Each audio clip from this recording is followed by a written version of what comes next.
purpose of the expanded centenarians is entirely different from the completion of the database for senior citizens. Parang wag niyo asahan yung expanded centenarians kasi yung expanded centenarians is starting from scratch, mas lalong wala yun. Sa totoo lang po, Can't you Madam make Chair. an arrangement with PSA? Can't you do PSA a and MOA the with ICT. PSA? Yes po. We're planning to work with the ICT. MOA na lang kayo with Opo, PSA para and PSA. mabilis yan. Yes, we'll At do saka that, Madam mag-MOA Chair. na rin kayo with the Liga ng Barangay. And including siguro the DILG to help us out on Well, this. Liga ng Barangay more directly. Alright, we'll At do saka that, yung Madam Chair. PSA. Kasi ang bagal-bagal mag-database ng National Senior Citizen. Yung national ID na hawak rin ng NEDA at PSA, hindi pa pwedeng i-integrate yan. Pwede po. Isa po yan sa ating ginagamit ngayon para sa ating ETMS. Yes, but maliban sa ginagamit, nag-usap na ba kayo ng NEDA? Not yet with NEDA at the national level, Well, but at the regional level, yes, we have No, but started. the instructions need to derive from NEDA National Yes po. as well as the PSA. We'll do that, Madam I think Chair. you have to fast track that. I think that's really the first order of business is to identify the seniors in the first place.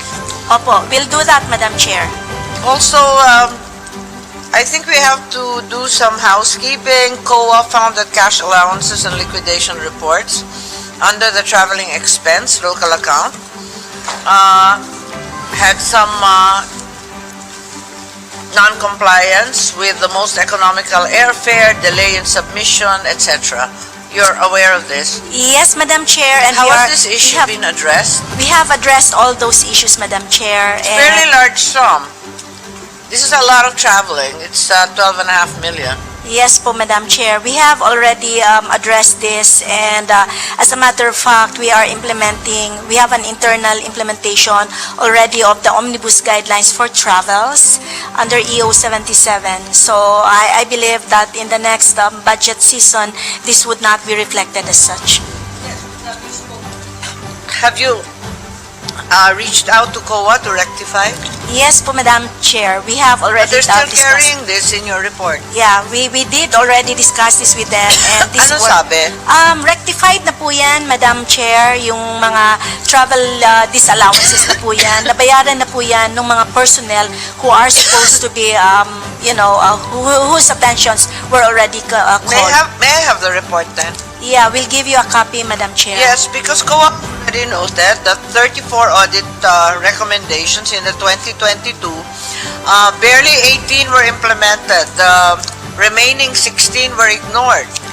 As So, of, as of today, has anything been done about the 16 unattended COA observations? yes, Madam Chair, as of last week when I had a meeting with our team, we already addressed that, and we can give you a submission on the updates of this. Sige, para lang maklaro, I need the COA. Is there a COA representative who can tell us yes or no? Oo, are you familiar with the audit observations for the PSC? Oo.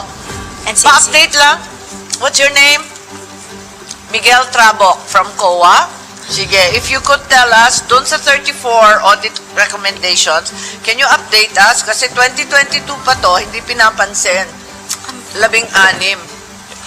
Madam Chair, our current data or evaluation of that previous findings is that there were 16 unimplemented audit observations.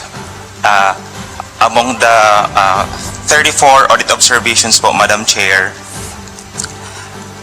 18 were implemented for last year, and then That's for what I said. What happened to the 16? Yung 16 lang item, of course, is the turnover, I think, as of June. Ano na ang balita? What exactly has happened since there's been all sorts of news about your organization? our chair is of course suspended, and the suspension was served on July 10. July Yeah, 10. July. 10 Okay. at around 10:30 in the morning. So, the suspension was issued by? Issued by the Office of Executive Secretary. So, Okay. the suspension will cover the period from July 9, and this was received on July 10. And immediately after, we had our special emergency meeting by the rest of the commissioners. And of course, we wrote an official letter to the Office of the Executive Secretary requesting for an OIC. Yes, so now you're the OIC, you have an appointment. Yes, Is that Madam correct? Chair. Okay. In the meantime, one of the accusing commissioners, Raymond Silungan, was meted a 90-day preventive suspension by Malacanang, but I see you're here. Yes, ma'am. I reported back after 90 days because there was no other order. There was no order extending or terminating the suspension. So it was deemed to have served the suspension, Madam Chair. I see. Has there been any response from your office, Commissioner, regarding the allegations of dishonesty, neglect of duty, misconduct, etc.? Madam Chair, I submitted counter affidavit ad cautelam, which was perhaps the reason why there Can was you no... share the same with us? I'm a little bit perplexed because the Office of the President found prima facie evidence and hence the accusations remain. That would be the case, Madam Chair. Sorry.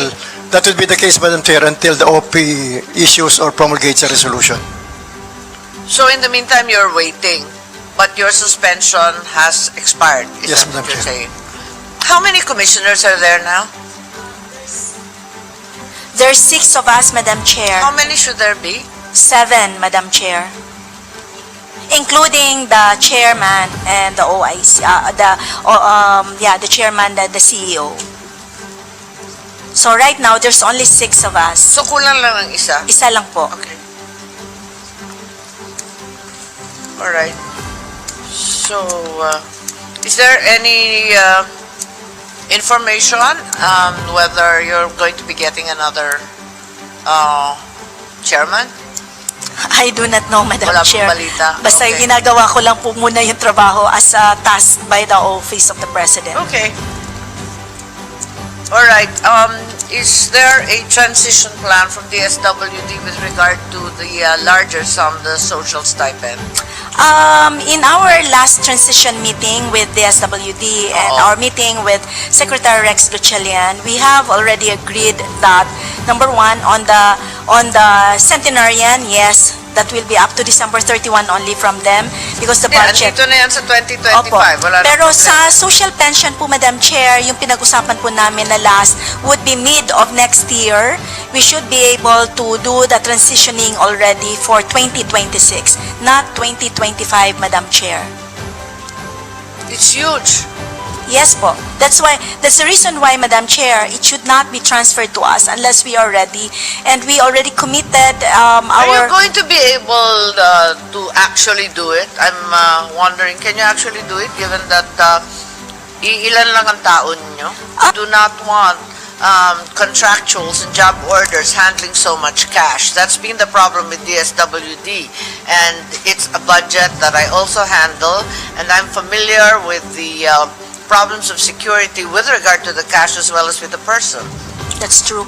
We agree to that, Madam Chair. O kaya nga, ang liit-liit naman ng plantilla ninyo. Paano kayo Kung dadagdagan mag-disperse po ng yung ganyan aming kalalaki ano, ng bilyon-bilyon? Kung dadagdagan po yung aming plantilla ng DBM, Hindi, definitely. kung hindi tayo aasa sa kung ang kinakailangan, kung talaga may plano mag-transit, kailangan kasama doon yung sasakyan, kasama doon yung IT at yung arrangements with pay portals. In addition, of course, you'll need hundreds more of employees. Mid-2025 is upon us. It will occur in 9 months. Yes po. I don't think you'll be ready in 9 months. With digitalization and the utilization of other forms Mahirap of yung payment. digitalization. Are you going to absorb the fees and charges that are deducted? Kayanin ba ninyo yan? You've just come out of a rather messy situation with your chairman and even with one of your commissions.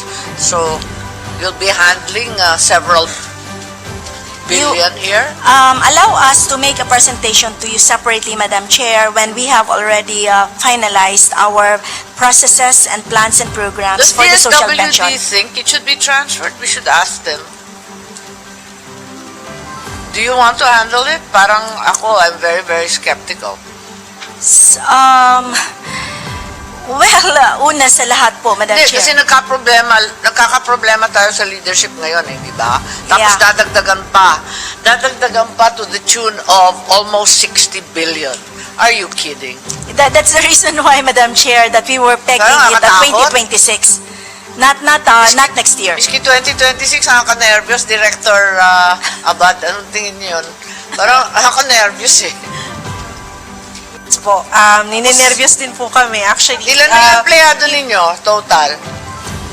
Once we fill that up, all of it, 320 plus the COS. Eh, yun na nga. Ano ba And- naman ang 300? And, no, Madam Chair, 1,000 kasi yung COS na galing po ng DSWD na itatransition po nila sa amin. Maski na, wala yun. Alam mo ba kung ilang libo ang kino-contractual ng DSWD? Yeah, true. A very, very discomfiting position if you consider the amounts of cash that they're carrying, the lack of vehicles that are safe, the personnel who are only job orders, contractuals, or worse, handling so much money. Eh, ito, napakalaki nito. Yung maghahawak po na dapat niyan, Madam Chair, should be permanent position. Eh, kaya nga, yun din yung sa DSWD. Pero hindi naman mangyayari yan overnight. So, right now, it's DSWD, di ba? Aren't we just duplicating? Kaya naman ng DSWD. Decent sila na lang. Bakit pa itatransition yan? Huwag na natin lipatin. Sang-ayon ng DBM dyan, sigurado. Kasi ang laki-laki ng gastos niyan eh. Ang problema kasi niyan, we are now evolving all these 4Ps, ayuda, may MAIP, may Kalahi Seeds, may senior citizens, may agricultural rice subsidies, may transport subsidies. Lahat ng subsidy na yan, kailangan ba ng hiwalay na ahensya, hiwalay na tao? Parang hindi yata dapat, ano?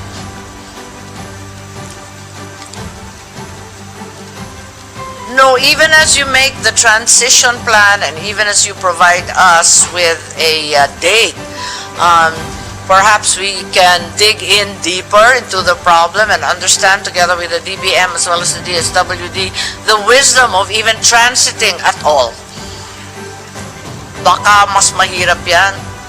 Kagagaling pa lang ninyo sa kaguluhan bilang organisasyon. Sasabak tayo sa halos 60 billion na pamimigay in cash. Parang nakaka-nervyos yata. At OIC ka pa lang, Dr. Loreche. Sisisihin ka samantalang yung kapangyarihan mo ay hindi sapat. Kasi OIC, di ba, lahat continuing, That's walang true. bagong kontrata, That's true. walang bagong programa. Nako, magkakaturoan ng labis-labis. Totoo Ako po yung yan. ninenervyos ng bongga. Wala. Fair warning lang po. So, with that, with the request for the information with regard to first the registered recipients of the ATOP, the update on the COA findings, and what else have we mentioned here? And perhaps the update also on the cases pending against Chairman and Commissioner Mansilungan. With that, I'm happy to endorse your budget to the Mother Committee of Finance here at the Senate. And with that, we close the hearings and briefings on the National Commission of Senior Citizens. Maraming salamat po.